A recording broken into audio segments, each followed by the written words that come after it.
ఒకే రూపం, అదే రాజసం. తాతకు తగ్గ మనవడంటే ఇదే కదా. తాత ఫోటో పక్కన మనవణ్ణి పెడితే ఆ మాత్రం జిరాక్స్ కాపీ ఉండాలి కదా. మార్చి 15, 1951 తెలుగు సినిమా బాక్సాఫీస్ దగ్గర మంత్రాలు నేర్చుకున్న రోజు. ఒక సామాన్యుణ్ణి అసామాన్య సూపర్ స్టార్ చేసిన రోజు. పాతాళ భైరవి, కేవీ రెడ్డి గారి పాతాళ భైరవి వచ్చి ఇప్పటికి 75 అవుతున్నా ఆ క్రేజ్ మాత్రం ఏమాత్రం తగ్గలేదు. అప్పట్లో సీనియర్ ఎన్టీఆర్ గారు ఆ షర్టు విప్పి కత్తి పట్టుకుంటే థియేటర్లలో ఈలల మోత మామూలుగా ఉండేది కాదు. లెజెండ్ ఎస్వీఆర్ గారు సాహసం చేయరా డెంబక అంటే థియేటర్ మొత్తం ఒళ్ళు గగుర్పుడ్చుకునేలా అనిపించేది. ఇక మన యంగ్ టైగర్ ఈ గెటప్లోకి దిగితే 1951 నాటి ఆ తోటరాముడు కాస్త అప్డేట్ అయ్యి 2026లో రీలోడ్ అయినట్టు లేదు. ఆ బాడీ, ఆ జుట్టు, ఆ కటింగ్ అచ్చం అప్పటి తాతగారి కటౌట్ని దించేసినట్టే ఉంది.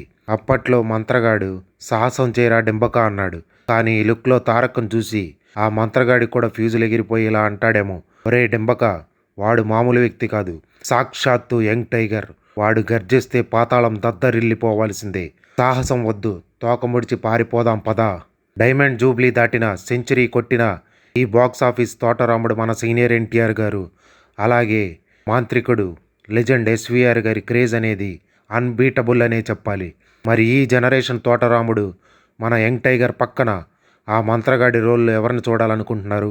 కింద కామెంట్స్లో మీ అభిప్రాయాన్ని తెలియజేయండి. వీడియో నచ్చితే ఆ కత్తితో కాదు కానీ మీ వేలితో ఆ లైక్ బటన్ని గట్టిగా నొక్కండి.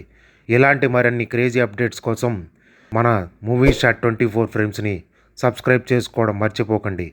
జై పాతాళ భైరవి, జోహార్ సీనియర్ ఎన్టీఆర్, జై జూనియర్ ఎన్టీఆర్.